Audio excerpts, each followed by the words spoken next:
Thank you for everybody being here today.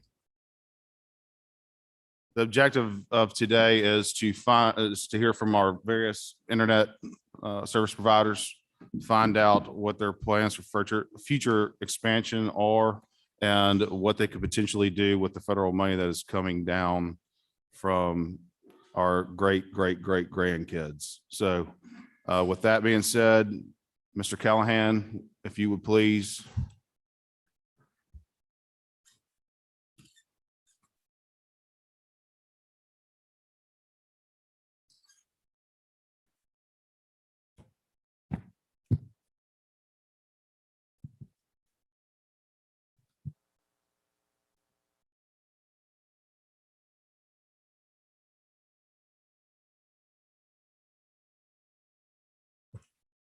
Thank you, Mr. Chairman. I appreciate the opportunity to be here today and talk with members of the committee. Real quickly, what I'm going to go over, I know Executive Director Doty spoke yesterday and kind of went over the CARES Act. I just want to update what we did on that. Also want to address some issues that have come up that I've been hearing for the last year that may have come up yesterday and that will probably come up later today. Then I want to talk about all the different funds that are out there and go through the amount of money that's a lot that will be coming down. And then lastly, I'll tell you what our plan is on how to spend it. On your table, you've got a booklet that we put together. On that first page there, it shows our CARES Act project numbers. And I'll just go over them real fast. These are our update numbers. The CARES Act, we built 5,747 miles of fiber. We passed 39,332 homes. 19,020 of those homes are taking service. There's another 949 that have paid or waiting to get connected, giving us a take rate in the CARES area of 50%. We were extremely pleased with that project, how it turned out. The members, I don't know if Sally told you any of the stories about the visits that they went on, but it was a very good program, and we were very happy to participate in it. I kind of did some rough numbers last night to show you of the 15 co-ops that participated, they average 10.2 meters per mile. Now, not all those meters are homes, and they have it broken down on their system where they know how many homes there are, but the only information I had was meters. So 10.2 meters per mile with a take rate of 50% means we're getting 5 meters per mile taking service. That is a very tough number to make a business case out of, but we are doing it, and we are very pleased with what has happened. Now, I understand some issues have been brought up, and I've been hearing these for the past year, and I want to address them real quick. The first is this overbuild. We have been accused from day one of overbuilding with CARES money. Well, let's kind of go back to the process that y'all approved for our CARES money. First of all, in July of last year, any co-op that wanted to participate had to petition the public utility staff and give them no more than 3 counties of where they wanted to build fiber. From that application of those 3 counties, Sally Doty and her staff gave us the census blocks where we could build our projects. Once we got those census blocks, and they weren't a secret, we kind of knew where they were going to be, we then made our projects fit into those census blocks. We went through 2 days of interview with the public utility staff. You had Director Doty, you had her deputy, Kyle Brown, you had at that time, their lawyer, Tad Campbell, and you had the director of telecommunications, Angel Stenmark, there, who questioned our co-ops over and over about where they were going to build. Could they spend the money? Could they meet the December deadline? Would they be willing to pay it back if they did not? Only after going through that process was the money released to us on the 1st of August. Harper Raines and Knight was the accounting firm that audited us. They did a tremendous job. I think we've got one manager who spent 5 days looking for 10 cents. Neil Schaefer was the engineering company that came out and looked at what we had built to make sure we put it in the right place and everything was up and fine. So if anyone is saying that we overbuilt with CARES money, we built where the public utility staff told us to build, and they verified what was built when it went up. Here is what I think is happening. In the last 18 months, co-ops in this state have spent $416 million building broadband. That's just shy of $500 million in 18 months. I've had some cooperative managers and board members say, we haven't borrowed that much money since in our whole 80 years of existence. So there is a lot of money that we've been spending. 73.2 million of that came from you, and we appreciate it. Y'all did a great job. We appreciate it, but that only accounts for 17% of our total spend. We matched that 73 with 86.9 of our own. Now that 86.9 with the 73 totaled 160.1 that had to be built where the public utility staff told us to build it. We did. We also have another 256 million that was ours, that we borrowed from CoBank and CFC, two lending institutions that live to agricultural interest and to co-ops. And with that money, which represents about 62% of our total spend, we went to where we thought we needed to go. And there were no restrictions on where we could go or where we can't. In fact, if y'all remember during the debate, and he's not here today, but Senator Polk wanted us to build out our whole service territory in 5 years. Imagine if that had passed, there would really be some whining and screaming going on. But we were a little timid because we knew how much it would cost, and we asked not to do that. So we have a plan. The law says we have to have a plan to build our service territory, and that's what we have. So if anyone is telling you, hey, they're building in our service territory, or that we build Carriage Act in their territory, you need to ask them, number one, where their territory is, and you'll find out that's not CARES. And number two, what kind of service do you have? What are you offering? My guess is you're going to find what they're offering, if we're building on top of them, is probably pretty bad service. For that $416 million, we have ran 14,600 miles of fiber. We have passed 148,500 homes. We have 46,823 homes taking our service. And we have another 15,507 homes wanting our service who have already paid and are ready to sign up.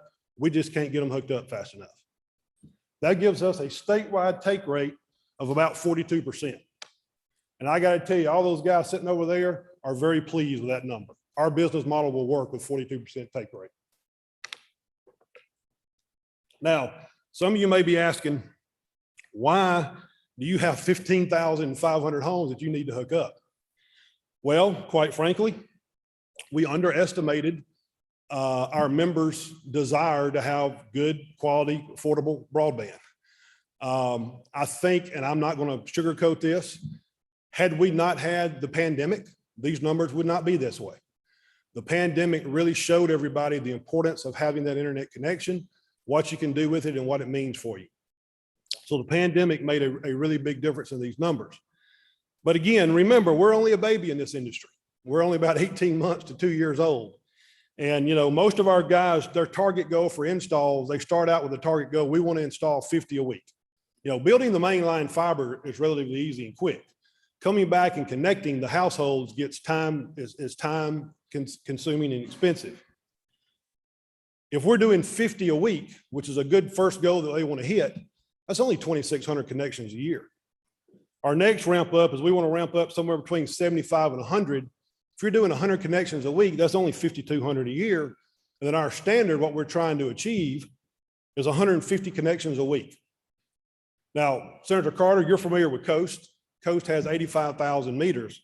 If they ramp it up to where they're connecting 150 customers a week, which would be a great number for co-ops, that's 7,800 a year.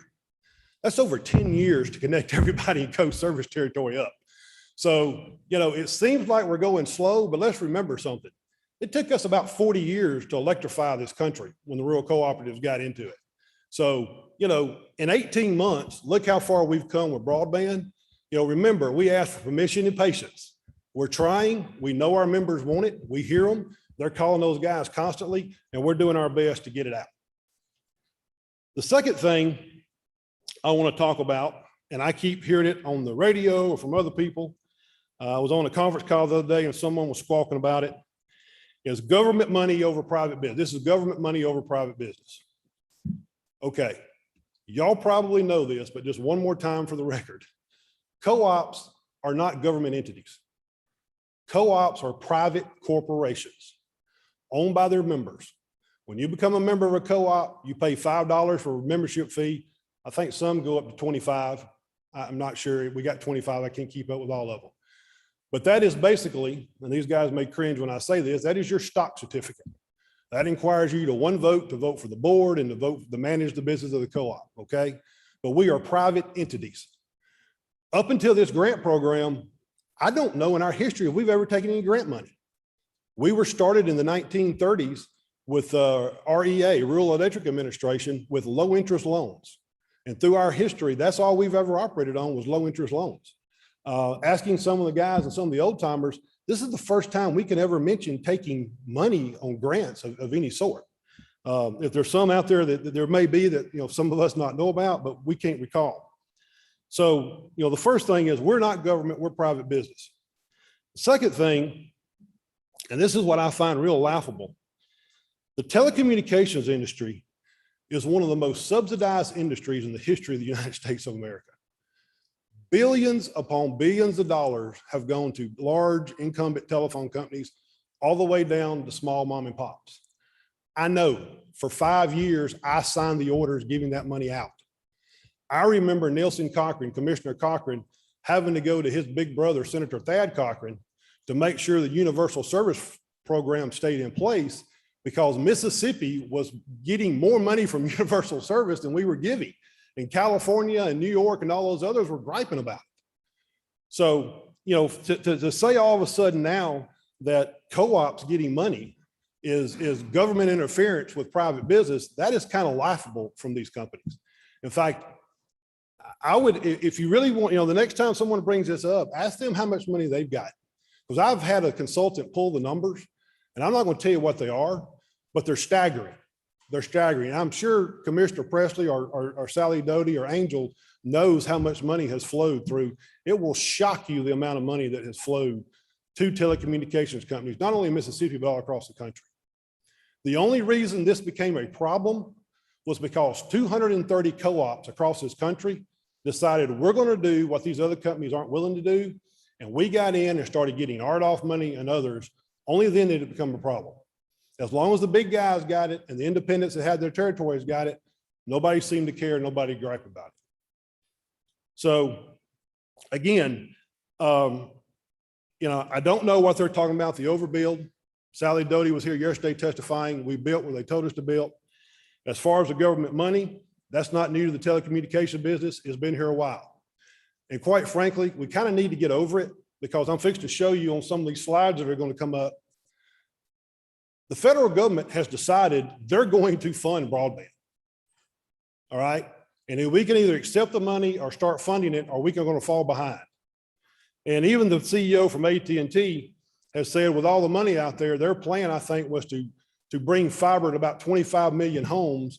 The CEO of AT&T even said we may expand that number to 30 or 35 million because of all the money that's out there. And I got to be honest, a lot of what you're fixing to see when I'm fixing to go over is because of what you did with the CARES Act money, allowing us to have it, and what those guys did with it when they got it. We have become a kind of all over the country. I just came back from Tampa where we were talking about this. Everyone's looking at Mississippi and what we did.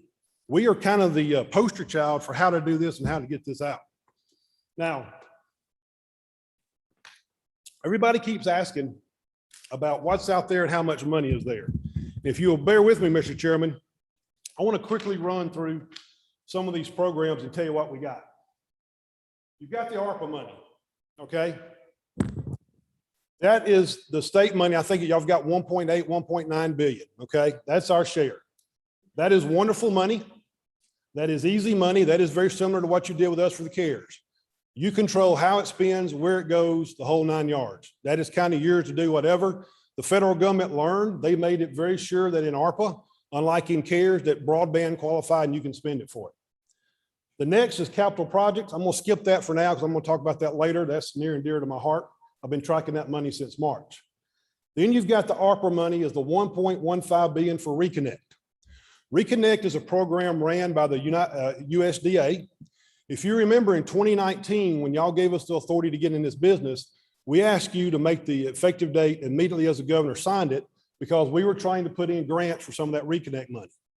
Luckily, there was a government shutdown. The deadline was moved back, and 4 of our systems were able to put in grants for that. We didn't get any. It's our first shot. We didn't get it. It didn't work. I'm not a big fan of reconnect. We've had one reconnect. Brad Robinson, who is here, has gotten reconnect money.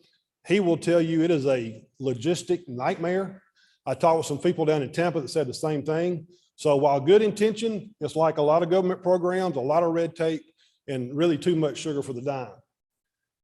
The next round you're going to see is the IAJA, the one that just signed by the president. The Broadband Equity and Access and Deployment, that is the largest sum of broadband money being given out to date. It is like the Capital Projects Fund on steroids, all right? The formula is going to be very similar, except where the capital projects goes to the Treasury, the broadband equity, they're calling it the BEAD, B-E-A-D. The BEAD funds will go to NTIA.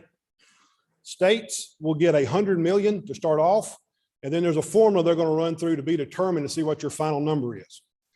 The states will have to apply for the grants through NTIA.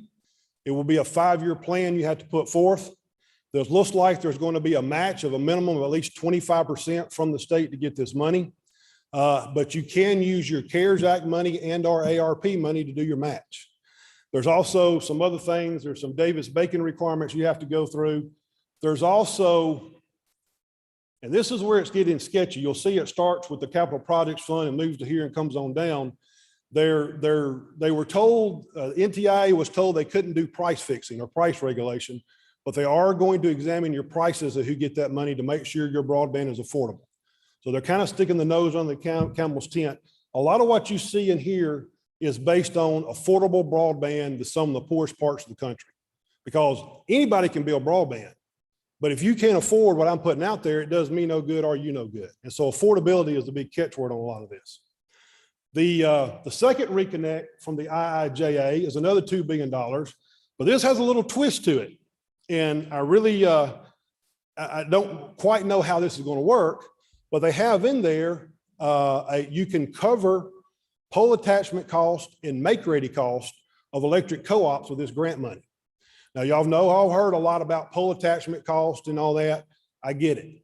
And I can tell you now, looking at the numbers, I understand it's expensive, but now you get a little bit of our world. What we serve in rural Mississippi and rural America is very expensive to serve. There's a reason those pole cost numbers are what they are. I think the federal government is finally recognizing that, and they're trying to help. I do not know in this right now if the co-op would apply for the money to help whoever's building on the poles, or if the entity would. It seems to me, since a lot of these guys probably have never dealt with the United States Department of Agriculture, that the co-op, if a company wanted to build, they would come to me, I would make the application, I would get the money, and that would cover their pole attachment and my make ready to get them on my poles. That makes sense to me since we deal with that, but I don't know. We'll have to wait and see what the final regulations are. But I thought that was very interesting. That could help some of the pole attachment dilemma and make ready dilemma. RDOF, $9 billion, total disappointment. Mississippi ended up second in the country, have you heard? I think about 485 million is what we got. The co-op share of that money is 267 million. A lot of belly aching going on. It was a reverse auction. Reversed auctions for the FCC may have worked in the past, but when you're trying to deploy a very capital intensive projects, reverse auctions are not the way to do it. And there was a lot of shenanigans that went on with folks bidding folks down. The FCC allowed wireless companies to bid in the gig tier. Charter walked away with about $1.2 billion, and they're now slowly giving that money back. They're saying they're not going to serve those customers. A lot of speculation they did that to just take the money to keep anybody from building and kick the can down the road. So our guys, like I said, we got 267 million. I think they will tell you a lot of these projects were bid down to where the money, while there is nice, was not what it needed to be covered. There's supposed to be a second RDOF phase. It was supposed to be the small RDOF phase. It will actually have more money. When it's going to happen, we don't know. The FCC, the new chair, is not real excited about RDOF, and they really need to fix the regulations to make that worthwhile. The next bundle down here. Oh, by the way, the RDOF money that 267, you get it over a 10-year period. And as of right now, we only have 5 co-ops, I believe, that have been cleared. And we were supposed to have had that money back in June. I think maybe Tipa and Ford County have actually gotten a check. And then last week, I believe Coast, Tallahatchie Valley, Delta, and Alcorn were clear. So we've got 6 now that have been approved, maybe 2 that have gotten money. But, you know, again, it's helpful, but it's a long time in coming. Your build outs, you have to have 40% of your project built out in 3 years and everything done by, is it six guys? By 6 years, everything has to be done. This is the middle mile grants. This was put in the IIJA bill to help build middle mile. Some of these other projects will not let you build middle mile. They want end use consumers. The digital equity, that's an interesting, that's a 5-year program. And you may laugh, but it's a 5-year program ran by NTIA that you're supposed to tell people how to use broadband. And you say that, that is a problem. I mean, people ask us, why is your take rate in Carriage area only 50%? Because the other 50% don't know what to do with it.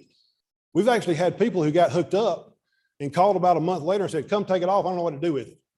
Alcorn County has their whole community room is now dedicated. When you come sign up, they teach you about Roku and Fire Sticks and Apple TV and all that. So there's got to be an education process. That money is to help these folks, again, some of the poorest parts of the country who have never had broadband, how to use it, what it can do for their life, what it can do for you. There's actually 2 projects in that plan, and one of them is actually specifically for co-ops. The other one here, the broadband affordability, that if y'all may be familiar, there was an emergency broadband benefit that came out of Carriage Act. That was folks at a certain poverty level could get $50 a month to help cover their cost. That was extended in ARP, but it dropped to $30 a month. This extends it again. It renames it the Affordable Connectivity Benefit Program. It will still remain about the $30 for consumers, $75 on tribal land. This also has a little interesting in it. It's going to be interesting. A lot of the commentators are talking about this. This has for what they're calling a food labeling for broadband. Right now, there's a lot of misconceptions about what speeds you get, when you get, and how it lasts, and if you're throttled and all that. Embedded in this provision of the IIJA, in a year, companies are going to have to report what their true speeds are, what their latency are, when they throttle, how much they throttle, and what the actual cost is. A lot of folks sign up for broadband on the introductory cost, like my son when he went to college, his broadband was $70. It's now $140. And so I had him call the other day. He got it knocked back down, I think, to 110.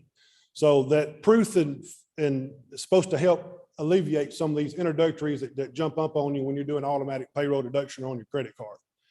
The last, you have the tribal broadband connectivity.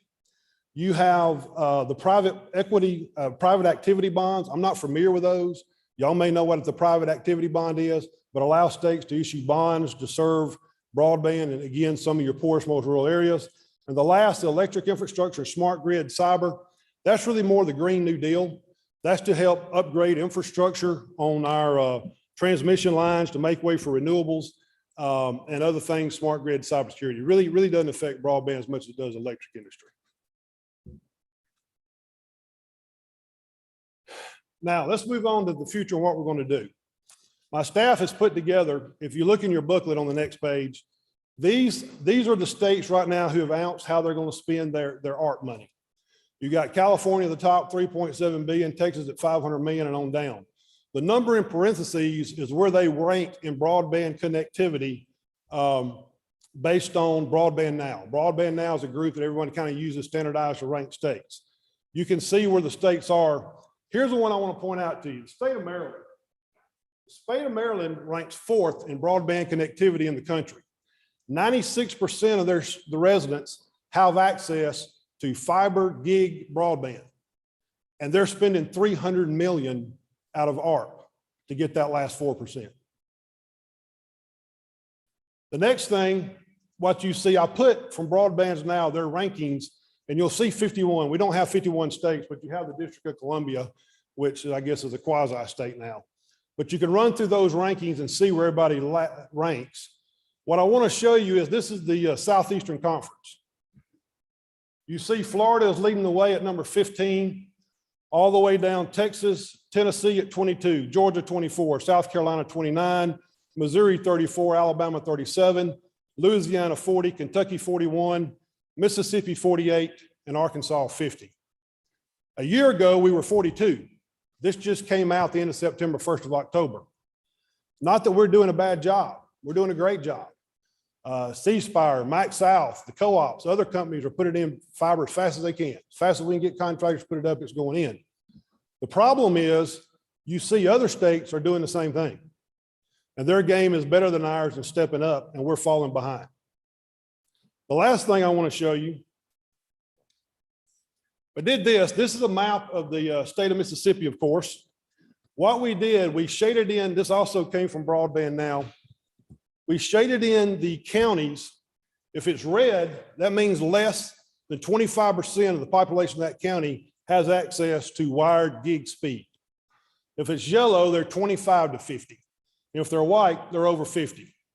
Harrison County is leading the way. 94.8% of that population has access to gig speed. At the bottom is Benton County. Only 3.1% of the residents of Benton County have access to gig speed fiber. Issaquena at 4.1, Greene County at 3.7, or excuse me, 5.7, can't read. So that kind of gives you an overview of how we're looking and what we're doing here on the state. Now I want to talk a little bit about the Capital Projects Fund. The Capital Projects Fund, I have been following this money since March of this year. It took the Treasury till September to get the guidelines straight.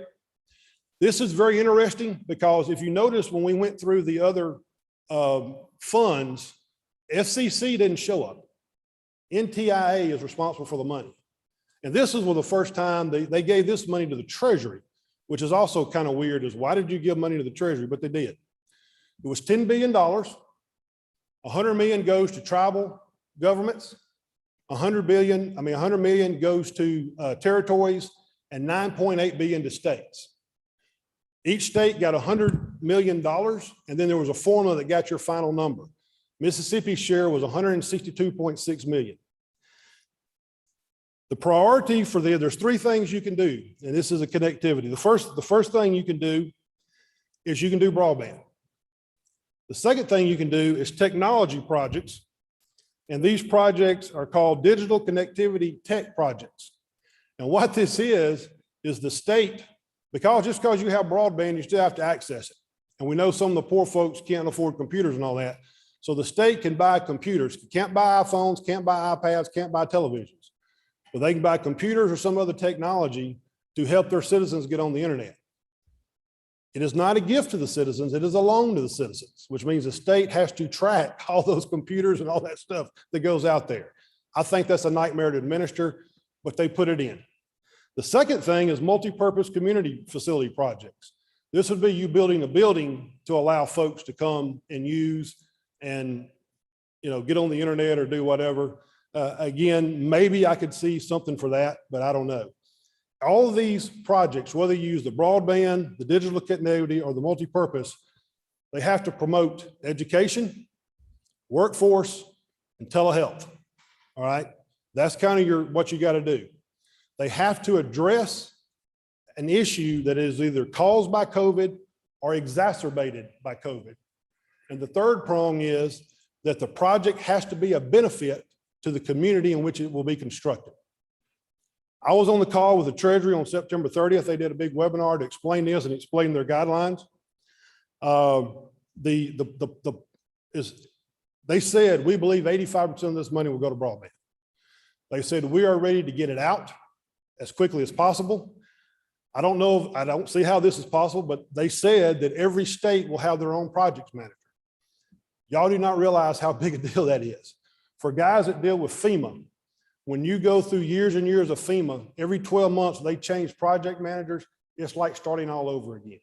To have the same project manager to oversee your projects and your money for the next 4 years will be a great, great benefit for this project. So I commend them for that. They also said they were committed to get the money out as fast as possible. On broadband, they want 100 by 100 symmetrical. They prioritize as fiber. Their priority is to government and co-ops. I think Commissioner Presley read y'all yesterday from the book about how they're looking to serve the most impoverished of the states or the country, and they want all the money to be to serve that end user, not to go to profits. You have to be part of the emergency benefit broadband program that we talked about earlier. You will have to offer an affordable option as part of your broadband pricing.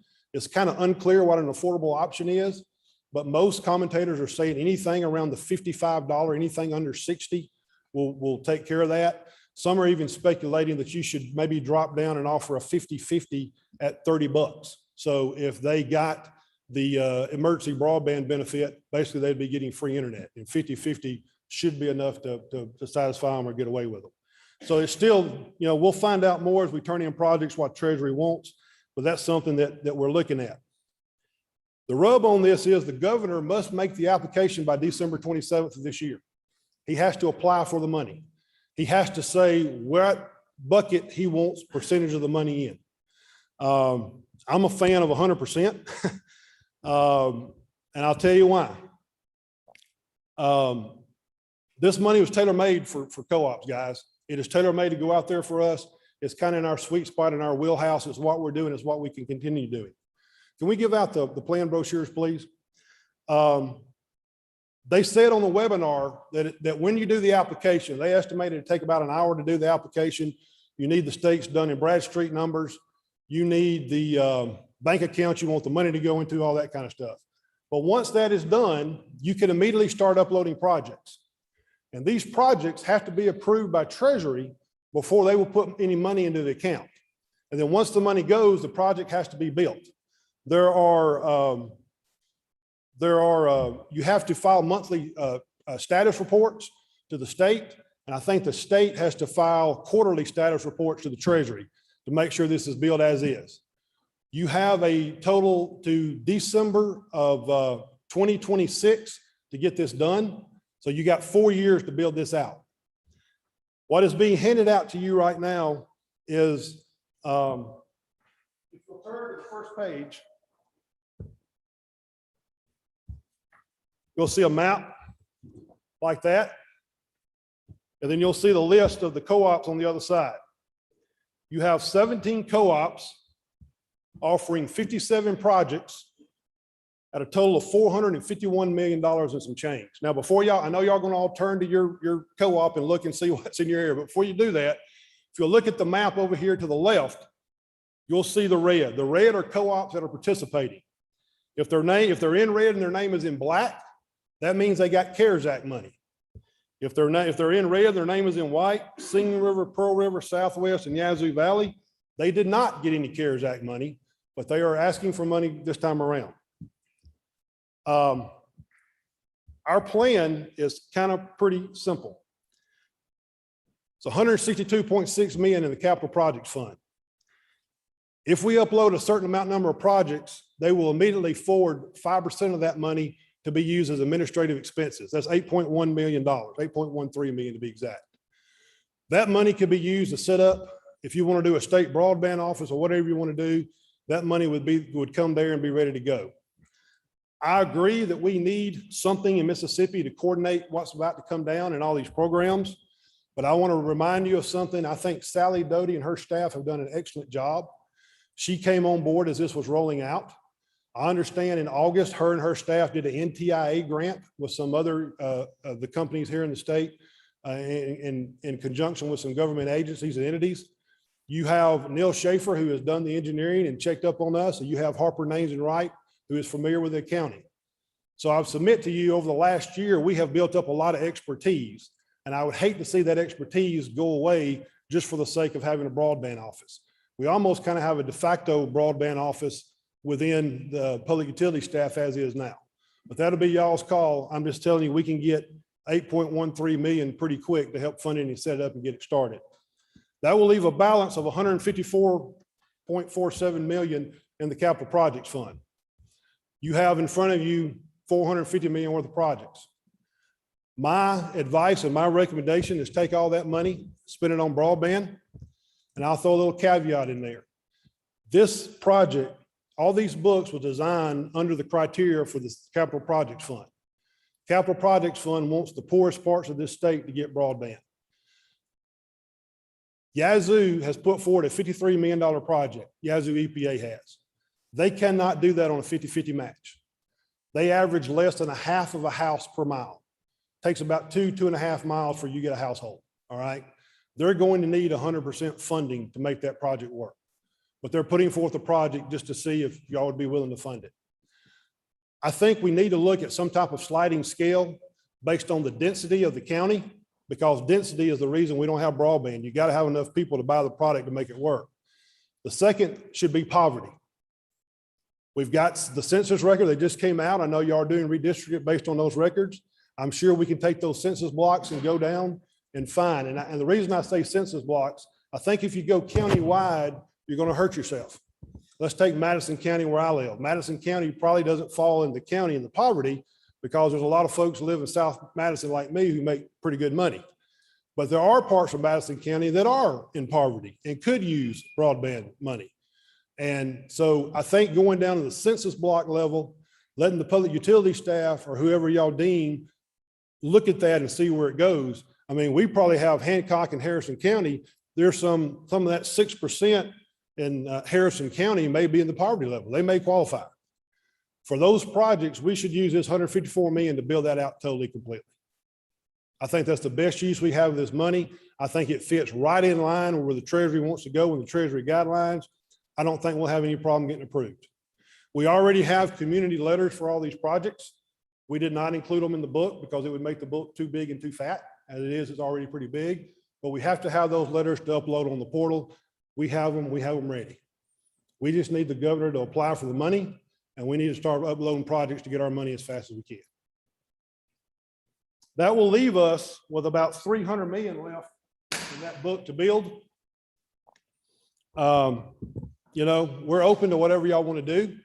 The 50-50 match program worked really well and took the money, really got a big bang for your buck. We went over the 50% match. We'd be more than happy to do that again. I do think we ought to still maybe look at that sliding scale a little bit, where maybe instead of 50-50, it's a 25 or 75 or 80-20 or something along those lines. That'll be something for y'all to decide. But there are some very, oh, I'm hitting that button. There are some very poor rural parts of the state of Mississippi that desperately need broadband. Now, the other guys, you know, I kind of have a feeling what they're going to say about this plan, kind of what they said about our last plan. I can't help that the Treasury wants this money to go to government agencies and co-ops.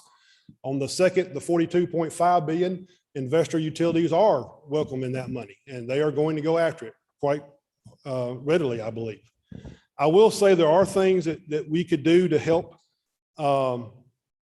the other providers that you could look at. One of them, talking with Texas yesterday, Texas is putting $75 million to help with make ready and pole attachment cost. The other thing that I think we got to keep in mind is facility upgrades. Right now, what's being built in rural America and rural Mississippi is some of the best and fastest internet in the world. It is better than what is in Jackson. It is better what's in downtown Hattiesburg. It's better maybe than what's in many cities across the state. That infrastructure is going to need to be upgraded. In fact, I wish the government would get away from speeds altogether. Let's forget about speeds and let's just make a commitment that we want fiber, and we need to do it. And I understand that we need to build those who have nothing first, but at some point we need to get money, because if we don't, the ones who have to be upgraded in the cities, they're going to have to pay for that upgrade. And that's going to make their product unaffordable. So we don't want that to happen. And I hope the federal government will eventually understand we've kind of got to do this. Our goal should be fiber to every citizen of the state. The other thing, and we've talked about this on these upgrades and these facilities, a couple of things we're running into. Permitting. Permitting is an issue. The cities and counties need to give us a break. We're lucky, and most of what we're building is in cow pastures. Cows are pretty lenient. They'll let you come through. They don't mind you too much. But we have had issues in certain counties and certain cities, just like the others, where it is an issue. We don't need our permitting process slowing down what is a once in a lifetime generational money. We need to get it out. The other thing that I've heard that has been done, and I think it'd be great, cities are doing what they call, I don't know what, I call it like a one dig, where they go in and say, we were going to tear up our streets one time. We're going to put in conduit. Everybody who wants to be in, come on and get in. So everybody gets in at one time. So we only tear up the streets one time. You have expedited permitting, it's there and done. That'd be something else we could look at to do to help folks get out the broadband and get it out faster. I just want to close real quick, Mr. Chairman, and say that what we have in front of us over the next couple of years is a unique opportunity. It is a once in a lifetime generational money that's coming through. We need to make sure we spend it that way and spend it properly. Whether it be on broadband, water, sewer, I know we have a lot of needs in this state. I get it. You need to make sure whatever you do, there's a plan. Don't just give away the money willy-nilly. Make them show you the plan. Make sure there's someone to account that the plan is followed, and make sure there's someone there to see that the plan is built as it should be. With that, Mr. Chairman, I will gladly take any questions if anybody has any. First of all, I want to thank you for the work that you all have done on broadband. Second of all, I would like to say that I'm very, very mad that you took my policy advisor from me. I apologize for that, Mr. Chairman, but she's very talented. I'm actually having to do my own research now, and I don't like that. But anyway, all right. So let's talk about overbuilding first. So are you overlaying fiber over existing fiber, or are you overlaying fiber over copper? And that's what is being considered overbuilt. I have no idea. Okay. I have no idea. That's why I say I keep hearing overbuilding. They won't give me specifics. Well, the only thing I can say, Mr. Chairman, substations here, the rural folks are out here. We can't drop out of the sky, okay? The main line had to come through to get out there. And I told y'all that back in May. We had to do that. We can't figure out how to just drop out of the sky and magically appear. So maybe they're calling that the overbuilding, but if we serve back here, that's not your money. That's the other $250 million we're spending to do that. And I can tell you what we learned, and the CARES Act was great for us because we're learning we want to be out there where nobody's at. If someone's building fiber, we don't want to go on top of fiber. And we certainly don't want to be the second or third person on top of fiber. Their take rates are going to be terrible. It's very expensive. It's a waste of money, energy, and effort. So we like it out here. We're going to continue to build out there, but ultimately we have to serve our membership. And I think our membership is going to demand that we serve it at some point, just maybe not too much in the near future. Well, and we talk about fiber, and we talk about, I mean, this is a national issue, especially in rural areas of the country. What type of supply chain issues are you having as far as fiber goes? Right now, there are issues, but we've done pretty well. We are all hooked up. The co-ops are kind of hooked up with different conglomerates. So we're buying not just for a specific co-op, but for a bunch of co-ops. The guys who do that have taken a big chance, and they have pre-bought fiber. So we're in pretty good shape.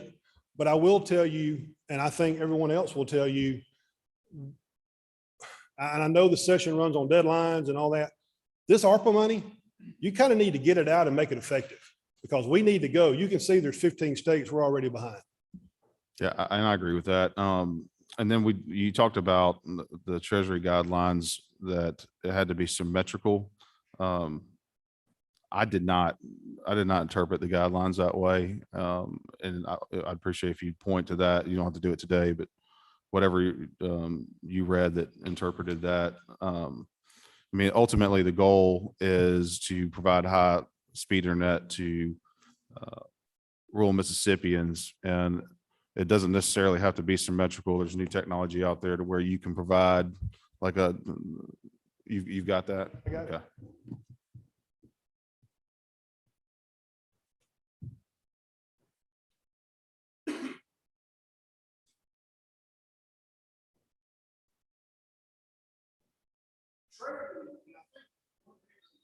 While the Treasury got this money, the Treasury is not the SEC. They were not constrained by history or anything else. They said, this is money, we're gonna make this money work, and we want fiber. Now, the rub that is going across the country is not only can you build this fiber, you can build it over top of anything other than what is fixed and 100 down and 20 up. And I told our guys in that project book, stay away from cable. Just stay away from it. I don't care. Now, we've got one or two that said my cable is so terrible, I'm gonna build over the top of it, and I can get tons of letters to say it's terrible. And I said, fine. But for the most part, we try to stay away from cable and all that because of all these issues of overbuilding and all that garbage. We didn't want to come up and mess with it. But, the issue is going to come, what if someone is giving 50-50 service? That's what some of the bloggers are talking about. How is the Treasury going to handle that? I don't have 100 down and 20 up, but I got 50 down and 50 up. And I don't know. That's something the Treasury will have to make as they approve these projects. But all these projects have to be approved by the Treasury Department, and they expect it to be built as they approved it. All right, do we have any questions from the committee?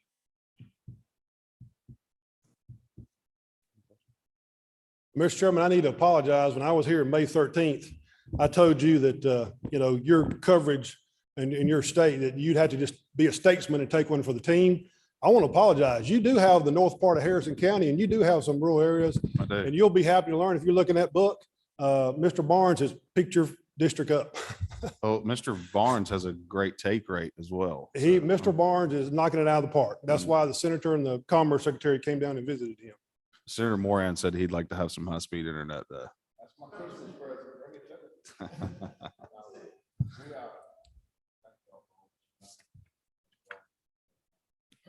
Forward to get to all the rural areas. It doesn't happen overnight. Thank you, Mr. Callahan. But thank Senator Barr. Senator Barr. Thank you, Mr. Chairman. First of all, thank you for being here. Thank you for what you do and representing the co-ops. Maybe it's because I live in Greene County and the only news I get is from Mobile and Pensacola, but I've not heard all the negative talk about what's been going on and so forth. It's only been the opposite, such the good stuff you guys have been doing. And, like you said, it wasn't really until the pandemic that this became the big issue, and you and Chairman Carter's leadership maneuvering last year to get that CARES money to y'all with all the obstacles and issues that came aboard that this all began. So, I guess my question is, not all the co-ops participated in the CARES money last year for various reasons, liability, a time frame, things of that nature. As we go forward, and I'm not sure if Senator Polk's going to call you for our subcommittee meeting, but if he's not, so what can we do going forward, I guess, dealing with this ARPA money to help the co-ops, to ensure the co-ops are all going to participate so we can get, every customer every person in the rural areas served, and what can we do going forward, especially in between now and the end of the year, and to help the co-ops, I guess, and so forth. Senator, that's if y'all turn to the map in the book, our red map. Let's take Coahoma first. Coahoma was going to work with Tallahatchie Valley with Mr. Brad. For 3 days we looked, and what we found out that there were 2 companies who had won RDOF money to build fiber networks up there. And we can't build over those companies. We can supplement our own RDOF, but we can't build over someone else's. They're building fiber. So Coahoma will eventually take care of itself. You go down here to Magnolia, same situation. A company has won RDOF money. They're going to get some service down there. Southwest, that is I'm kind of proud of that partnership there. Southwest is going to partner with a local telephone company where Southwest is going to own and maintain the fiber, and the telephone company will provide the ISP service to the end user. And if their project is approved. Yazoo Valley has taken a step out there. But a lot of these, Senator, the reason they didn't step out there, a 50-50 match, the economics didn't work. I mean, Yazoo Valley has 4 meters per mile for their electrical system. And, it's tough. I mean, it's really tough. And then when you look at your population, if I build it, can they afford it? That has to factor in there as well. Twin is, I mean, they're just, they're struggling. They're doing the best they can. Southern Pine is working with TEC.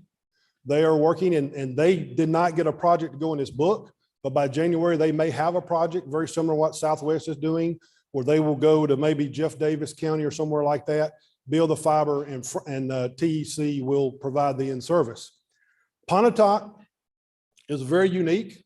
Pontotoc, I will give kudos to Mac South and Bruce Telephone Company. Max South has done a great job of expanding fiber in that area.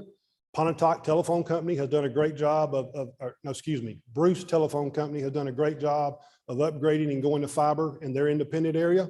And so when you look around, there were just spots of areas that didn't have service, but not enough to make a viable business plan for Pontotoc to get in the business. Now, I do know that Northeast and Tom Bigby have got some RDOF areas in Pontotoc service territory. And, maybe Max South with some proper motivation could pick up some of the other stragglers and get that covered. So, and I know it looks like a lot of black spaces, and of course, hey, let's not forget the gray spaces. Yeah. That's all of Entergy's territory, Pontotoc, Florence, all up through there. We've got to cover that area too. And, we can't do it all. C-Spire and some other companies, there is more than enough room for them to step up and do things and fill in where we can't do it. Right. I guess my question, and I understand the feasibility of only of not going down a line or a road where there's only 4 meters per mile, but they deserve service as well. So how do we incentivize, or what can we do to help co-ops or whoever go down that road where there's only 4 meters per mile? Is there anything? I mean, because it's just not fair to leave them out. I think it's money. And I think it's the board and the general manager getting comfortable with getting in this business.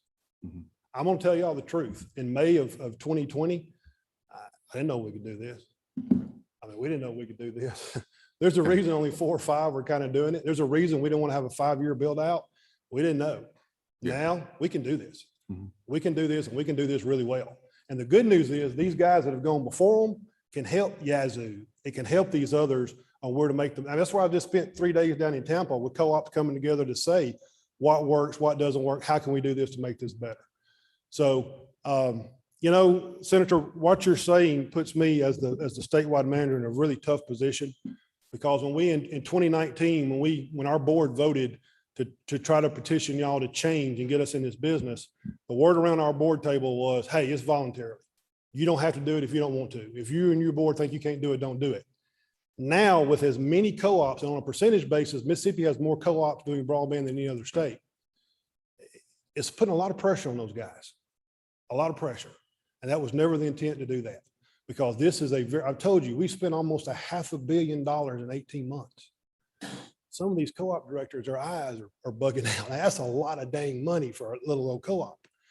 And so it takes, they just got to feel comfortable they can do it, because at the end of the day, they don't want to fail and have this burden fall on the members. That's the last thing we want to happen. And I can tell you right now, we've got guys right there, they'll tell you they are extremely pleased with what's going on with our take rates, the way the members are embracing what we're doing. But you just got to get boards and general managers comfortable before they take that big step. And I think that's right. I want to put the pressure on those boards that aren't participating yet, because I think we've seen how successful it has been run to this point. So I think just get the courage to jump in to do it. And I understand why they don't, but we want to see that happen. And let's bring this home to your neck of the woods with Singing River. Singing River missed out on the CARES because of Hurricane Zeta. They were getting tore up by Hurricane Zeta, but they have come back, and you can see Greene County will be covered. $20.8 million, all of Greene County is going to be covered in 4 years. Yep. So I think there's a lot of guys stepping up, and there's a lot of support. That's the one thing that I'm proud of. Our co-ops working together as a team. Friday is our board meeting. We'll have a board meeting, then we go to our broadband meeting. Our broadband meetings last twice as long as our board meetings do now. And those who don't want to participate, they are free to leave.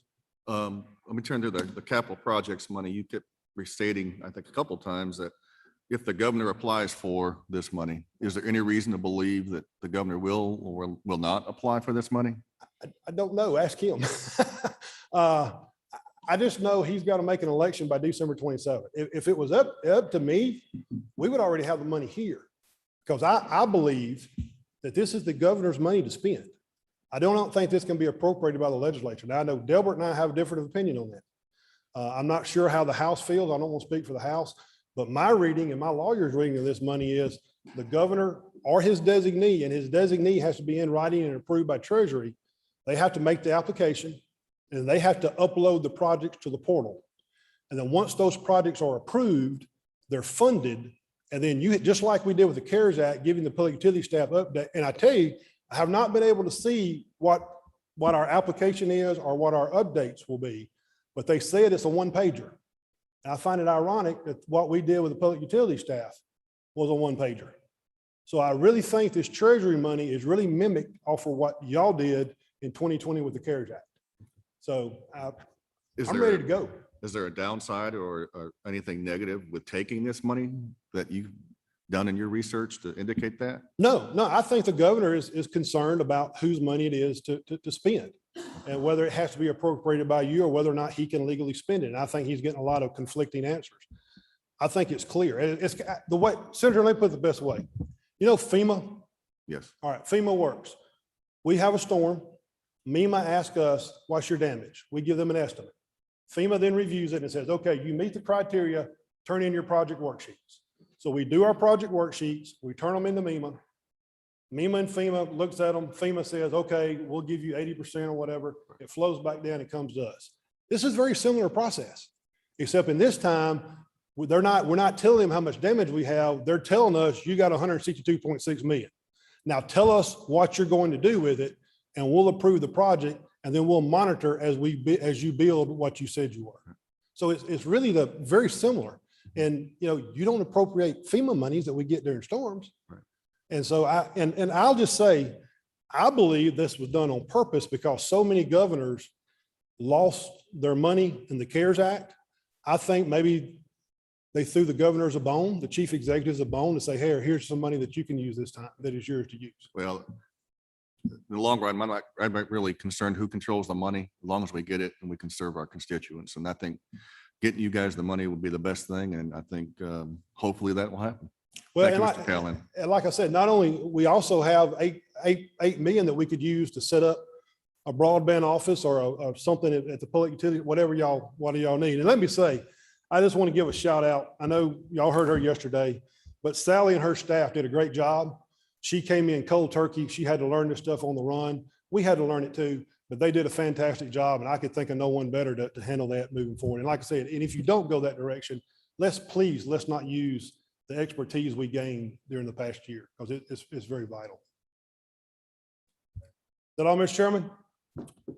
That's all I have. I appreciate you. Thank you. Thank you, sir. All right, next up, we've got TJ Taylor from the Cable Association.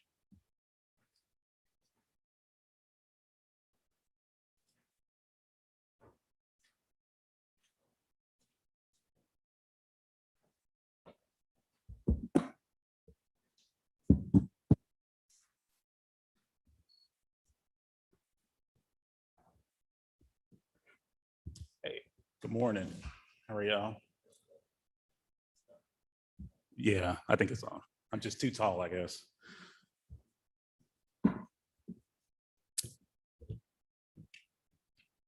So I am, my name is TJ Taylor. I'm with the Mississippi Cable Telecommunications Association. I'm their executive director. Can everyone hear me fine? Good, okay.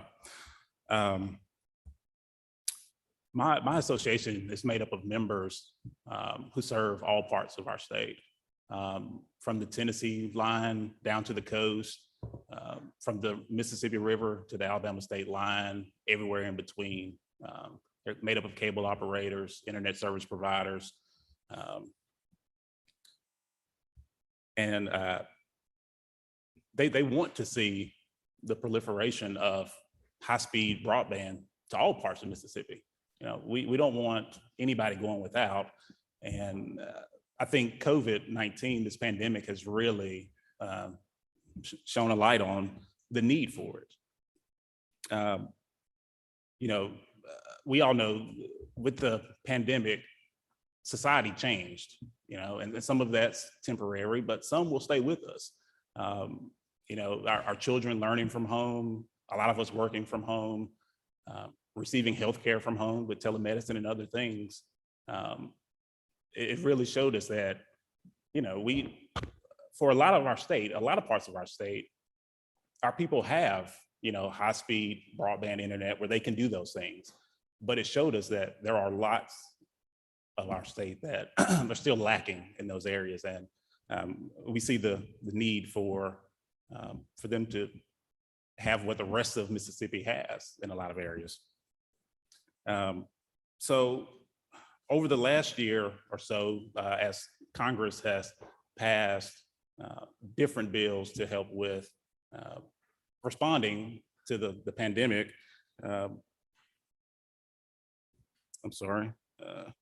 The billions of dollars that will flow down to us, to all of the states to fight this pandemic, it gives us a once in a generation opportunity to transform what Mississippi looks like on many fronts, not just broadband, but broadband being one of them. I think this is the best opportunity we've had in quite a while to really transform the lives of so many Mississippians, especially those in those unserved rural areas that we've been talking about over the last day and a half. In our view, as cable operators and internet service providers, we think the best way to get those funds and do the most good is through a broadband grant program, similar to what the legislature has done in the past.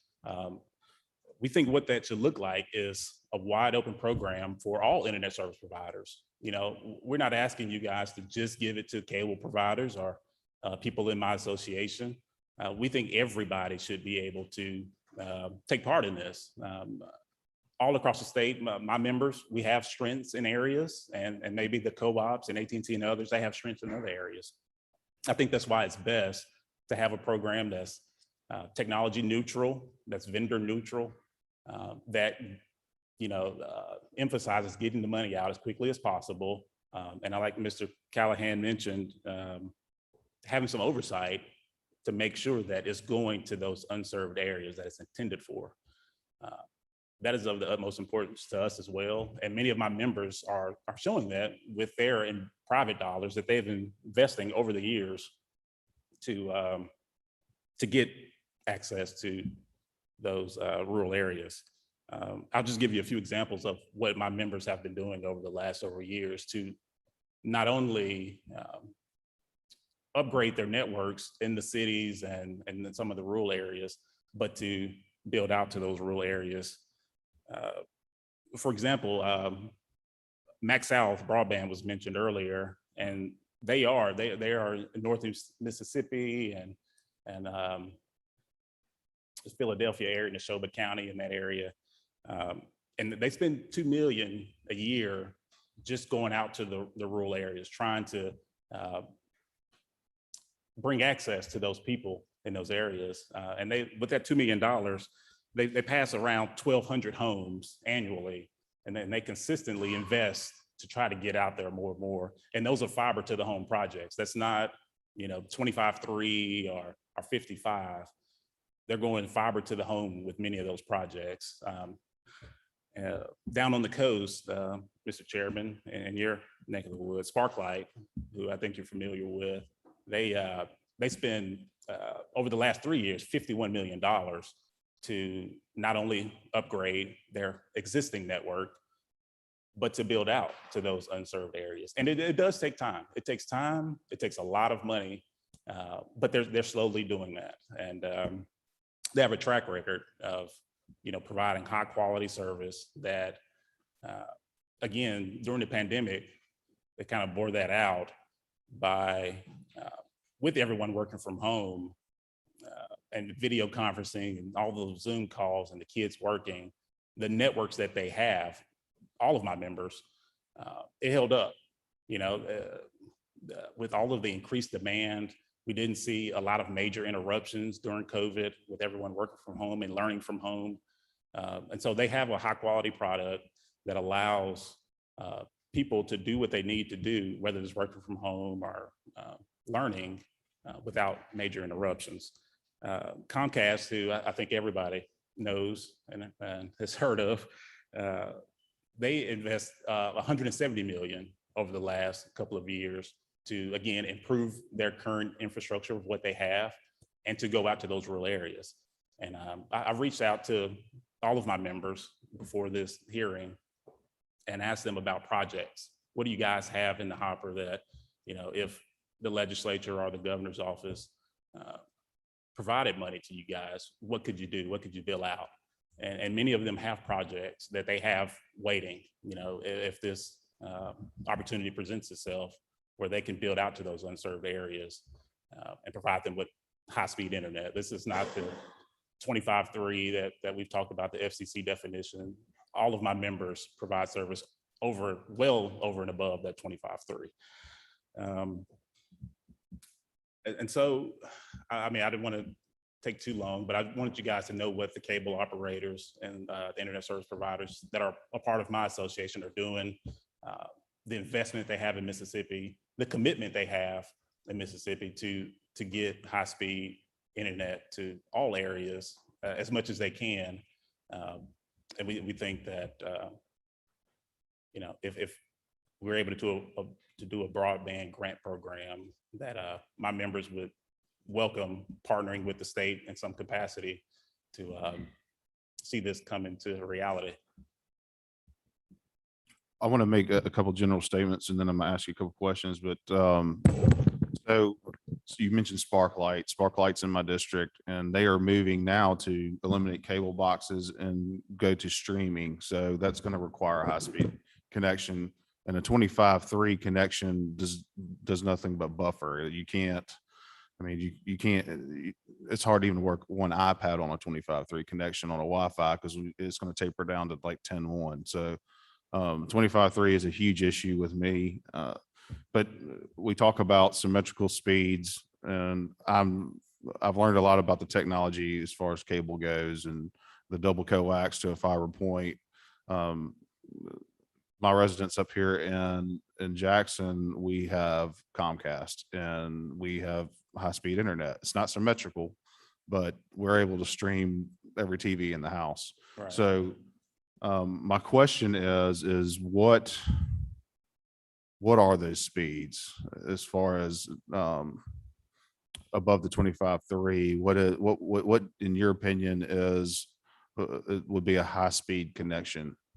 So Would it be 100, 130? I mean, what I would would be? think that 100 over 20, the 50 over 5, it depends on what you're doing, but for the normal, I'll take my family for an instance. I have 2 little ones, and you know, they watch Mickey Mouse, they stream Disney Plus, and my wife watches whatever she watches, and it's and so You've got immunity. yeah. And so for us, we would probably, you know, 100, you know, is good for us. 200 even is good for us, and we don't buffer, and you know, we don't have to worry about that. And we don't really use our upload speeds very much. It's really download speeds to stream, and if you're on Zoom and you're watching your teacher, and that, I mean, if what you say to the teacher, if the children are learning from home, then that requires your upload speeds. But it's mainly download speeds that I think everyone really cares about as far as what they do in their home. And so I think 100 over 20 is good, it's high speed. Some would say even 50 over 5 is high speed as well. But I think the legislature in the past, of the past couple of years, they have acknowledged, I think, that 25.3 is we need to move past 25.3, even though the FCC, I guess, they haven't deviated from it quite yet. I think the legislature has acknowledged that we need a higher speed than that. Questions? Senator Barnett? Yes, sir. Get it all situated. Thank you, Mr. Chairman. Thank you, Mr. TJ, for coming. And Yes, I sir. want to ask a general question, and not only do I need an answer, or do what I like to hear an answer from you, but to all the others that are coming after you, and also ask Mr. Callahan, if time permits, for him to maybe answer the question as well. And it was what you said in your opening statement that I thought was something that I've thought about, and I don't think many have thought about when we talk about broadband, and that was from the health side, medical side. When we think about broadband, a lot of times we think about what we're going to upload or download? Are we going to be able to watch TV while my children are watching TV? Can I listen to a particular radio station while they are doing what they are doing, and so forth and so forth and so forth? But nobody has said anything about one thing that I think is near and dear, and that is the opportunity for us to be able to get. Oh, I'm sorry. Did everyone hear what I said, or do I need to start over? Okay. But for us to get the medical care that is so very much needed in a lot of our rural areas in Mississippi, I think the fact that we don't have a lot of medical facilities is the fact that they can't communicate with the rest of the world. Whether we have nurse practitioner, whomever is out there, then it makes it hard for them to share records, patient information, or what have you, with the larger doctor's offices or hospital because of lack of broadband. So my question is, would you all be willing, and this question is for, again, those that are coming after you and Mr. Callahan, if time permits for him to ask the question as well, but would you all be willing to make that part of your broadband access, is to help make this broadband opportunity that we have before us an opportunity for Mississippi to start recruiting doctors and adequate medical care for those people who are underserved as well, because underserved is not just broadband, but it's medical as well. But I think this is an opportunity to bridge that gap for both. So just want to know how you all would feel about that, and would there be some consideration going forward from you all? As far as recruiting doctors here with Not necessarily recruiting doctors, but to make sure that we have the infrastructure in place in a lot of these places where we can use that as a marketing to yes, further recruit people to these underserved areas. So that's my question. okay, yes, I would say absolutely, and I think this plays a huge role in it. When you think about young families like mine, they want to be somewhere that has high-speed internet. And so a part of this is, like I've mentioned with my members and what they're doing, they are going into those rural areas. And I think if we have a broadband grant program that just gives them a little bit, makes it available to everybody to get a little bit extra for them to go that extra mile and lay that fiber or the cable, I think that helps. So I would think that, yes, my answer would be yes, that would be interested in doing that, to make sure that internet gets out to as many people as we can get it to. Thank you for that. And I do know that a lot of the discussion when we talk about the broadband and everything, and even on the map that Mr. Callahan was given out earlier, if we really take a hard look at it, we'll see that even a lot of these numbers are driven by population density. And so my question again is that when we talk about the broadband and our lack of it in a lot of areas, is that we focus again, not just necessarily on how many people in the rural areas that we can get, but to try to make it available, as Senator DeBar said, for that even those people that have 4 or 5 meters at the end of the line. And I think, again, if we could work together in doing that, then we can not only give broadband access, but let this be an opportunity for us to get the medical care that we need. So thank you all for willing to do that. Thank you. Absolutely. And I'll make a comment on what you just said. That's why I would venture to say at this point, as far as technology goes, that 25.3 is underserved as far as telemedicine goes. I mean, you cannot, it's not a connection unless you're plugged right in the back of the modem with your computer. I mean, you're not going to be able to have that telehealth experience that you're talking about. But we have Senator Delano as an honorary member of the committee today, and he has a question. Honorary is probably a little stretch, Mr. Chairman, but thank you very much. TJ, I thought there were some really good points that Mr. Calhoun made regarding the obstacles in deployment for broadband throughout the state of Mississippi, especially on the permitting side. he enumerated several issues that were, that we could work on to maybe help with deployments in the future. And I'm not asking for any information at this point, but I would like to get some, a follow-up from you at a later date to line out some of the issues that you have in deploying and actually constructing broadband networks in your service areas through your service members. Thank you.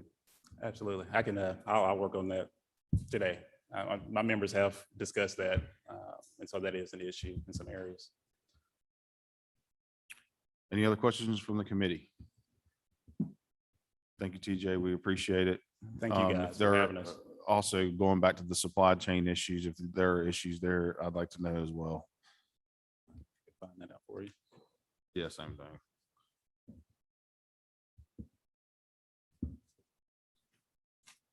All right, next up, we have Mr. Mayo Flint from AT&T.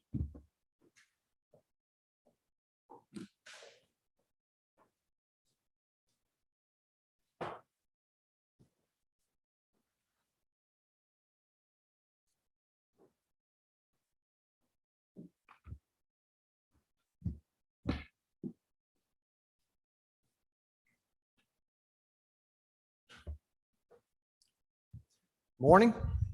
Appreciate the committee having me today and the opportunity to speak. Thank you, Mr. Chairman.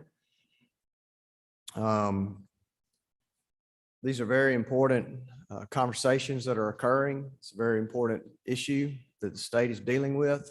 Other states around the country are dealing with it as well. And we appreciate the opportunity to be here. I thought yesterday's presentations were very informative and very helpful. And I've enjoyed many of the comments from those who have preceded me, although not all. But I think there is a lot of, there may not be total, agreement on all this, but I think there's a lot of agreement. So I think we all agree that we have an issue that we need to deal with, and it's just how do we get there? So I wanted to start off by just with a few comments. Do I have the clicker? Oh, here's the clicker. Thank you. Let's see. Good. No news here. Pandemic changed a lot of stuff. And one of the things we saw is that the demand on networks was really significant. At the peak of the pandemic, internet usage was up 27%. And it's not just that the usage was up, the usage patterns totally flipped, right? So work that was being done in offices moved to neighborhoods and into homes where people were working and kids were going to school. And I think somebody said earlier, overall, the networks in our country, and I'm not just talking about ours, I'm talking about our network infrastructure as a nation in this area, it held up really well. It really did. And that was a good thing. But the bad thing, and that's why we're here today, is that if you weren't connected to the network, then you were in a world of hurt. And if you had an insufficient connection, maybe one that wasn't robust enough, then you were really struggling too. And the pandemic clearly exposed in a very bright way what a lot of us had been seeing and had been talking about, and it just kind of burst out onto the national scene. So AT&T from 2018 to 2020, we invested about $750 million in our wired and wireless networks here in the state of Mississippi. And a lot of that work has been done to expand fiber optic services here in Mississippi. And back up. There we go. Over the last couple of years, we've really increased our emphasis on fiber deployment to the premises. You can call it fiber to the home, fiber to the premises, but really expanding those connections to get to people's residences. And so that's been an emphasis, particularly over the last couple of years. It is now a primary business objective for us. And at this time, we have the ability to provide fiber connectivity to about 140,000 locations around the state of Mississippi. This is some of the communities where it is available. There are others. Honestly, I couldn't put them all on the slide. And so because of this, we think that we're well positioned to partner with the state in this program, whatever program that you decide to put together, in order to further expand fiber deployment. That's what I'm talking about today, is fiber deployment. I don't want there to be any confusion about that. I'm not talking about DSL. I'm not talking about our UVerse platform. I'm talking about fiber deployment. The conversations that we're having here are similar to conversations that are occurring in state houses and at county governments around the country. And there are some places that have moved forward a little earlier with some of the ARP funds. We've seen that in several counties around the country. And we are participating in a lot of these competitive RFP processes. And this is just an example. We were successful in Vanderburgh County, which is in Indiana. They had approached the industry. They put out an RFP. I have a copy of it here, and let me just walk it over to you.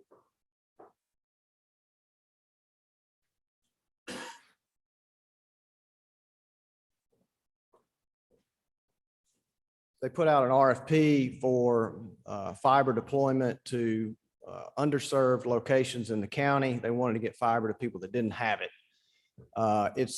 We were selected, and we were excited. It was the first win that we had. It's to provide fiber to 20,000 locations in the county. And as you'll see in the release, it's about a $40 million project. The county's putting up 10. We're putting up 30. So I know in the CARES Act money, the match was a 50-50. And we think that as you go forward with whatever program you put together, we think it makes sense to build flexibility into this program. Mr. Callahan talked about a sliding scale. I don't know if I'd say it exactly that way, but my point is that if there are competitive proposals to use this money to deploy fiber into areas where it's not available, then some people, in some instances, they may be able to provide it for less than a 50-50 match. As Mr. Callahan said, in other places, it may take more than a 50-50 match to get fiber to the locations in which they're sought. This is just an example that I'm sharing.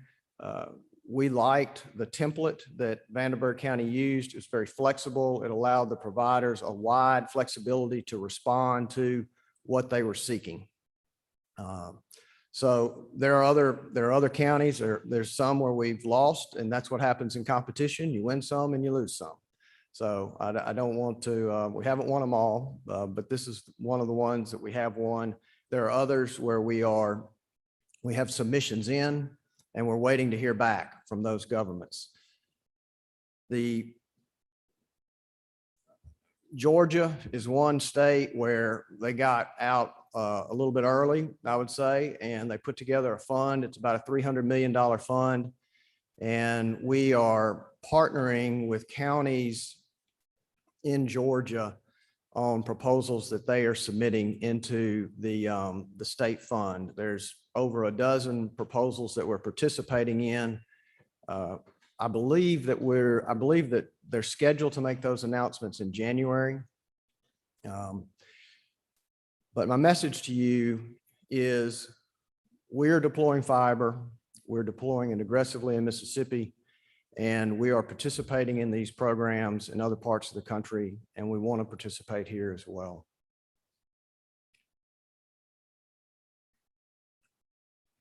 I just mentioned the flexibility on the match. And as you think about what type of program you want to put together here in Mississippi, we would encourage you to look at a program that incorporates flexibility. And the reason that I say that is that, and Michael did a good job of covering the different pots of money that are available. So I'm not going to rehash that. But these different pots of money have different rules attached to them. And some of those rules are more flexible and some of the rules are more restrictive. And so if you, let me,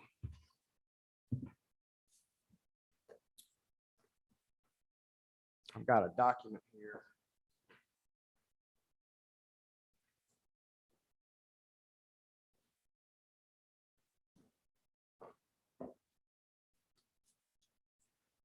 So some of these monies, like I say, have rules that are more restrictive, some are less restrictive. And if you have one set of rules for the whole process, then you're going to have to go to the lowest common denominator, which is going to be the most restrictive set of rules. And that's by definition going to limit your flexibility or the state's flexibility to deal with different issues that you might want to deal with. And for example, the broadband, the infrastructure bill that just passed, it's a very strict, has a very strict set of rules attached to it. And it will drive funding into unserved areas first, strictly into unserved areas. For the most part, I believe the number is about 80% of those funds have to be spent in an unserved area first. You could build out into a little bit of underserved as well. It's only after that then you could go to the underserved areas, and the numbers are there the same. It'd be 80% into the underserved, and then you could still do about 20% into the served. Whereas the ARP funds are much more flexible.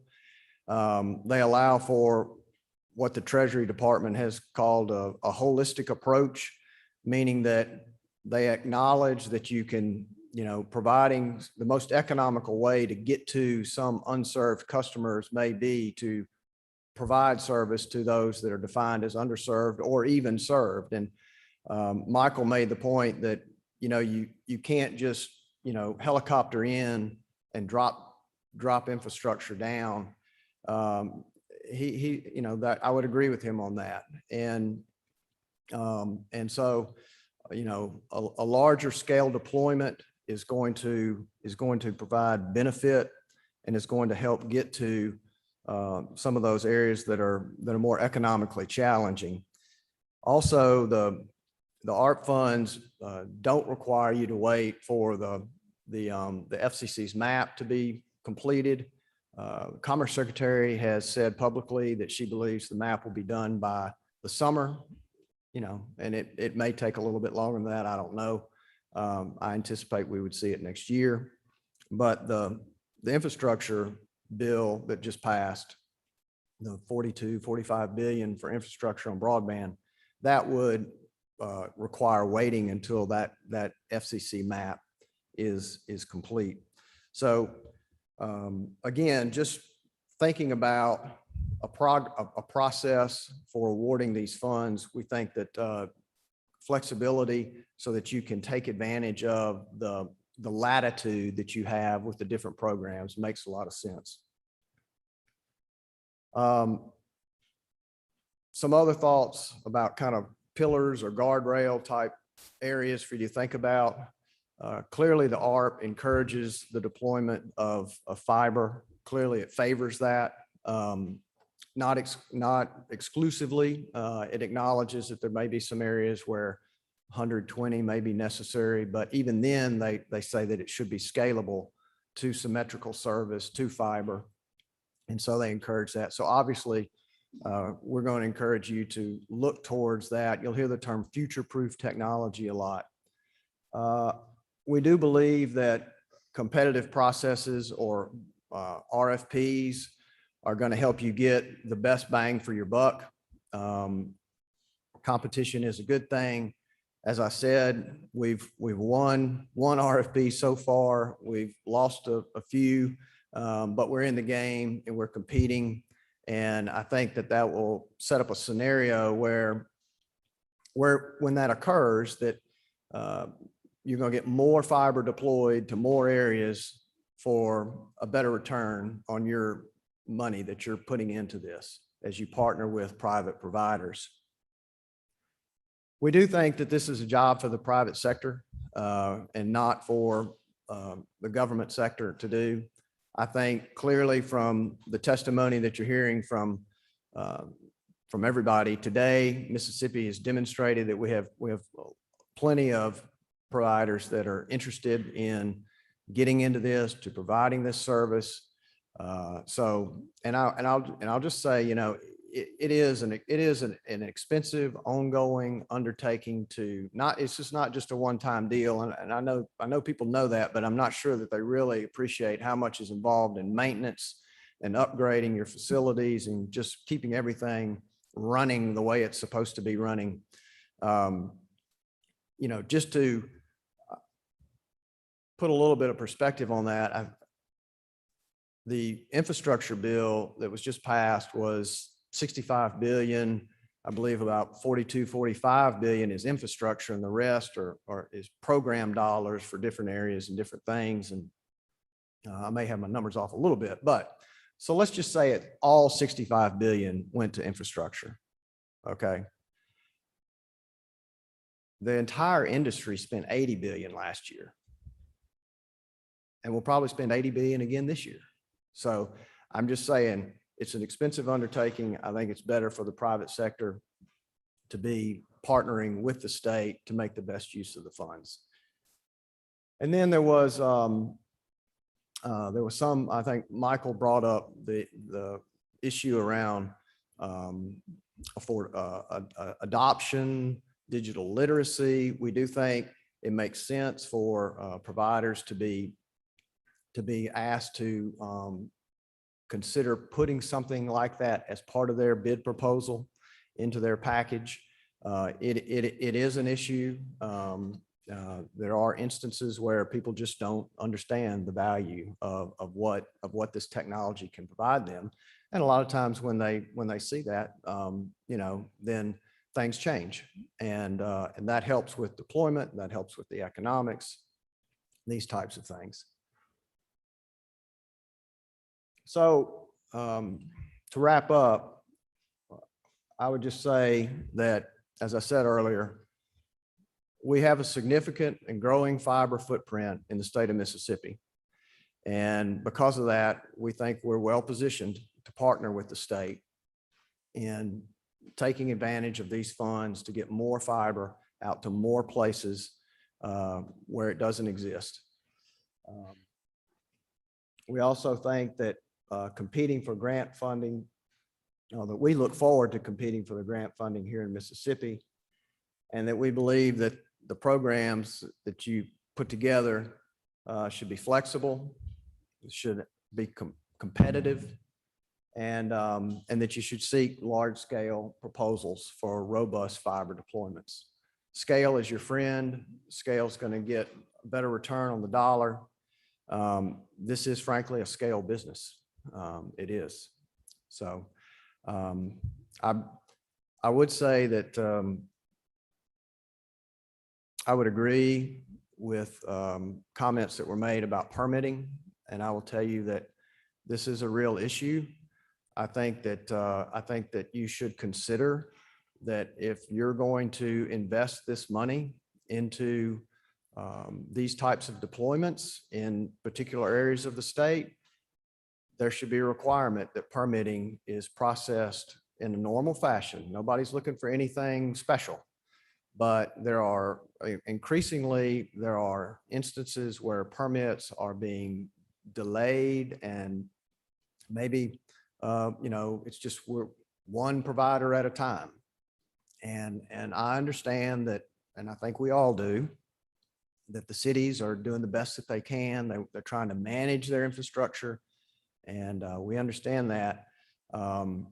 But if we're talking about, and really, this is happening because Because this investment is occurring, right? I mean, it is occurring. There are places we are deploying, we're coming we're coming in behind somebody else that just put their fiber in some places, and some places they're coming in behind us. And, there's a lot going on out there, and it is disruptive, and it is a lot for these cities to manage. And I acknowledge that. But having said that, we need to get this infrastructure out there. And there are timelines associated with these program dollars that everybody, if we win in an area, or if the co-ops win in another area, or whoever, they're going to have to meet the timelines, and nobody needs to be held up. I'll be happy to answer any questions that anybody might have.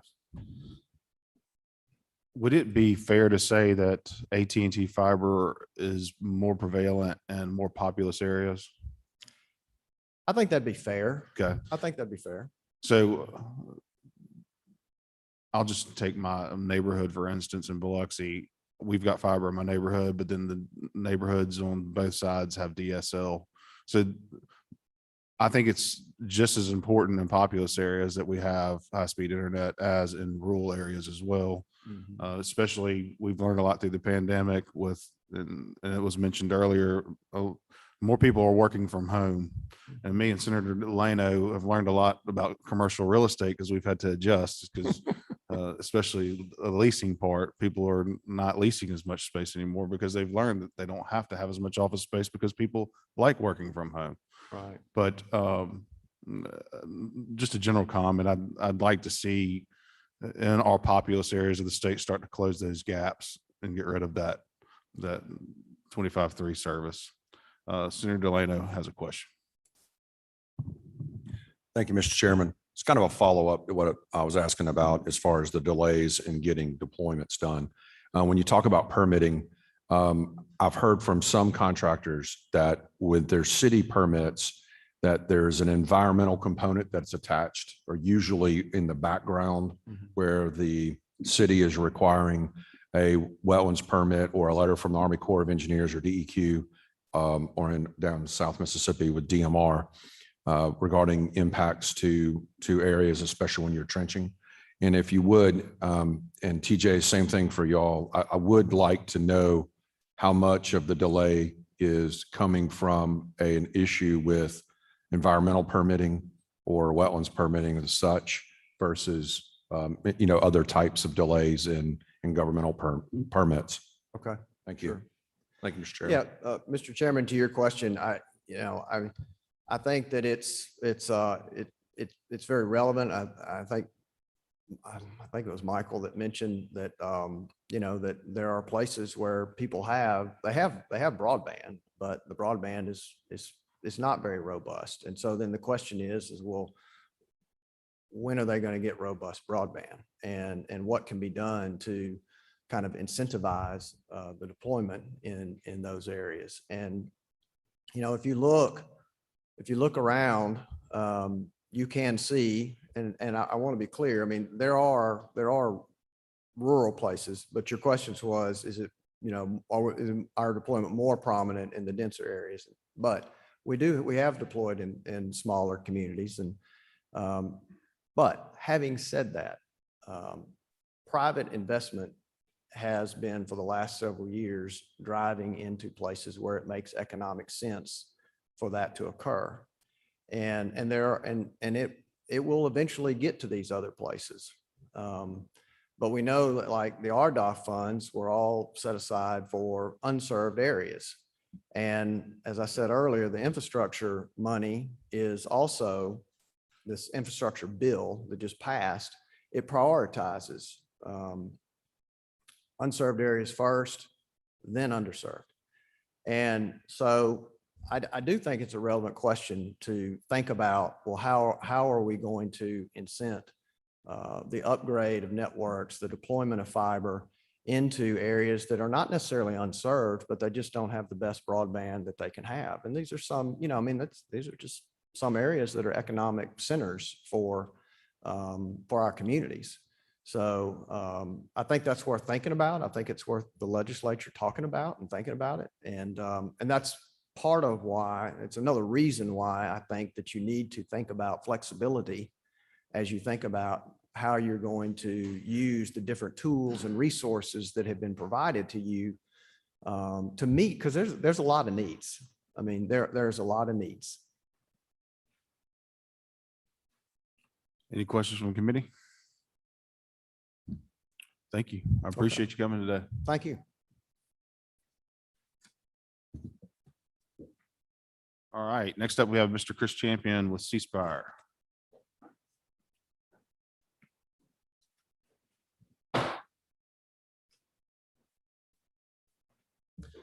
Thank you, Mr. Chairman. I believe I'm the last speaker. There's some pros and cons to that. One of the cons is that a lot of my talking points have already been stolen from me. But I believe it's good that you hear it again, and also recognizing I won't go into the joke about standing between you and lunch. So on behalf of the 1,400 Mississippi-based C Spire employees, we're proud to be the home state telecom company. As many of you know, C Spire has a comprehensive wireless and fiber network that expands the entire state. We're honored to be the fiber provider for state and local governments, universities and community colleges, and many K through 12 schools across the state. We've spent roughly $65 million on that effort just this year alone, connecting schools and state and local governments. We have a long way to go to continue to do that. We operate 12,500 miles of fiber across the state, the overwhelming majority of which is buried underground. There was some discussion yesterday about aerial versus buried. We believe that buried is the best way to go there. And we've constructed about 2,500 miles of that fiber just this year alone. And, you know, it's been discussed already today, but our industry, just like many industries around the country, are facing supply chain issues. When we talk about supply chain issues, it's not about buying fiber. There's fiber out there. As Michael mentioned, there's a lot of conglomerates that buy fiber. There's a lot of issues with electronics. So you can hang fiber, you can bury fiber, but you got to have the electronics to make that fiber work. A lot of that is produced overseas. Some of that is produced domestically. We have a product that goes in our fiber to the home. It's a wireless product that puts out your Wi-Fi system. Somehow our supplier, their product fell off a boat somewhere between here in China, and we literally lost tens of thousands of that product, and so we had to switch products. But the supply chain issue is real, and it's also an issue with construction crews. We have more crews working today across the state of Mississippi than we ever have before. But finding and keeping those crews to the standard of our work is becoming more and more difficult. And so I would encourage the state, we've had some discussions with the workforce committee to take a look at how can we train more fiber splicers, more fiber crews, because that's a career that's going to be around for quite some time. I was also asked to address how we work with other industries, others in our industry to help grow connectivity in the state, and I'm happy to discuss that. As I mentioned, with the abundance of fiber that we have across the state, we have excess capacity in that fiber that we share with others in the industry. In some cases, that may be providing wireless backhaul to another wireless operator to a 5G tower. It may be providing services to a fixed broadband operator that was discussed yesterday that operates, off of a water tower in some areas. Or it may be providing fiber that a cable company wants to resell in the town or community that they serve. And we've also had the opportunity to partner with both investor-owned electric utilities in the state, and we're in ongoing discussions about growing those relationships. Our history with independent telephone operators who presented yesterday in the state date back numerous decades, and we continue to partner with them to grow rural connectivity across the state. In addition, over the last couple of years, we've been able to provide wholesale services to almost half of the electric co-ops, some of which are in the room today, and we will continue to partner with them as we go forward. We both have areas of strategic growth, and so we want to make sure we build smartly as we grow forward. And speaking of expansion, It's obviously been discussed during these hearings about the unprecedented amount of money that's coming to the state for broadband deployment over the next couple of years. We're excited about the potential in Mississippi, but speaking honestly, I believe the state is behind on these efforts. However, that's not to say we cannot catch up. Now is the time for the state to support a dedicated office of broadband, to have a full-time staff dedicated to broadband deployment and connectivity. Mississippi is one of the last states in the country to not have dedicated an office for these efforts. Aside from preparing to administer over $500 million in grants, one of the objectives this office should take on is helping determine who is unserved and underserved across the state. You've all heard about the various issues with federal maps that have gone on and the problems that causes when it comes to applying for grants. I would point you to the state of Georgia, which recently completed a mapping effort where they worked with industry to protect those asset informations to create an address level map. So not a map that looks at census blocks, a map that looks down to the data, down to the address level, and determines who is served and unserved. The state of Alabama is about to complete a similar effort as well. And in both those cases, the state worked with a third-party vendor to complete that effort. And I would recommend that the state do the same here. The reason we have a need for maps is that the state needs a good sense of who is and who is not connected before we spend almost $500 million. We do not need to waste good money on bad or duplicative projects. Senator Wicker made this point to Chairwoman appointee Rosenworcel yesterday about the FCC and her nomination hearing, that the maps need to be complete before the country takes on this effort. And I think the state can work with, Commissioner Presley talked about it yesterday, work with NTIA, work with the FCC, and work with private vendors to have the best maps in the country. But without a good map in place, you risk double funding areas that have already received or will receive federal assistance for deployment. There are many projects on the books in Mississippi already set to receive funds for the next 7 to 10 years that should not be paid for twice. And no funds should be used to build fiber where fiber is already served. And there's been discussion about how that can take place. As many of you are aware, whether through the ARPA or the new BEAD program that was signed into law this week, these programs have their own rules, whether it's Treasury or NTIA that will administer but however, the states have this responsibility to administer those programs and further refine those guidelines. This is a once in a generation opportunity, and I would encourage you to take a build once approach. You did this with the CARES Act program by requiring symmetrical speeds in order to receive funds, and continuing that policy with new funds is the right move to make. With any new program, we hope you make it as competitive and as flexible as possible to allow all providers access to these funds to provide better connectivity to Mississippians. I will conclude that C-SPI remains dedicated to Mississippi despite our growth in other states. Our roots in Mississippi date back over 60 years. Our network was built by Mississippians, and we look forward to the opportunity to continue to grow across the state. There's been a couple of questions discussed already, Senator Barnett, about telehealth and how we can play a role in that. I'll give you a couple of examples. We've had pilot programs and programs in place with the University of Mississippi Medical Center in the Mississippi Delta. That program is a wireless approach. So we have wireless hotspots. Granted, hotspots may not be the best application for some people, but it allows someone, a patient in their home, to have an iPad that connects to that hotspot that they can communicate with a doctor at the University of Mississippi Medical Center. Over the past few years, we did a build with Entergy Mississippi that allowed us to go through some rural parts of the state that allowed us to connect a hospital that hospital can now connect with UMC and other hospitals in the metro area to provide services. So you've got a two-pronged approach there. One, you have a patient who has access, and the other thing is about getting rural hospitals connectivity and the proper connectivity that they can use to communicate. So a town may not have a cardiologist, a town may not have a neurologist, and getting them the proper speed at that hospital is just as important as getting that connectivity at the patient level. And so we can communicate on a statewide basis through a statewide telehealth network. I'm not going to get into the fight that the doctors and the nurse practitioners and everyone has about reimbursement. That's not for me to fight, but that does play an issue.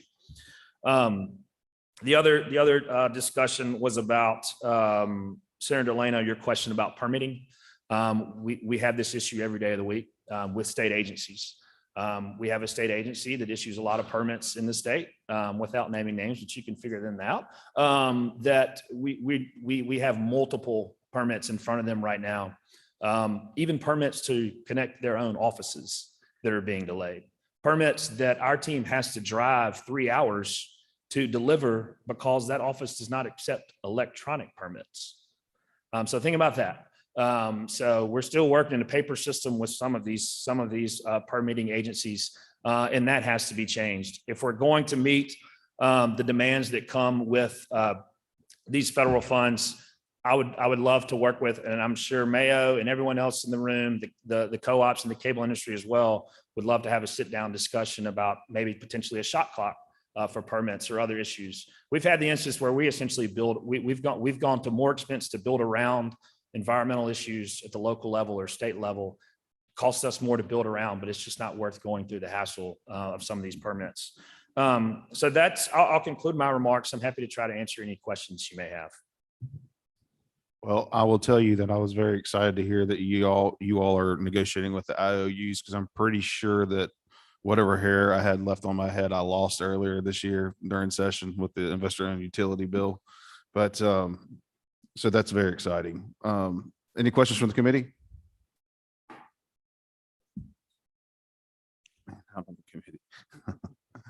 I think all the questions have been answered at this Great. point. Thank you very much. Thank you. Just in closing, I will say that we're on a very, very strict timeline as far as getting this money out and figuring out what we're going to do. And I will say that this is the type of stuff that I'm looking for. I'm looking for a rock solid plan on how to deploy, what plans are to deploy fiber, and the sooner that everyone can get those to me, faster we can develop a process on what a bill looks like and how to get this money out. I know that the majority of this money is probably going to be spent on fiber, but there is going to be money that is going to be spent on 120 service, because we can't get fiber everywhere. And there's going to be supply chain issues. I don't know if there are any supply chain issues as far as copper goes, because I'm going to assume there's going to have to be further copper deployment to get the 120 service. But the emphasis definitely is on fiber deployment. But at the end of the day, what we want to do is provide high-speed connection for all the Mississippians we possibly can. So with that, go ahead.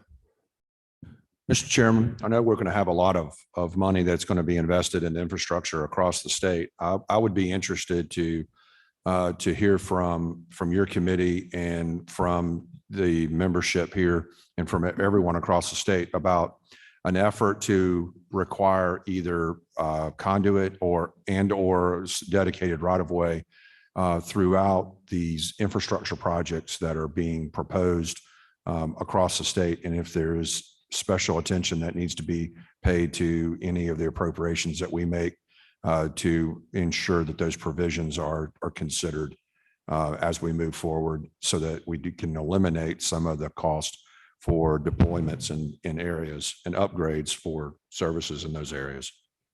Senator Jackson. Thank you, Mr. Chair. I'd be interested to know too, where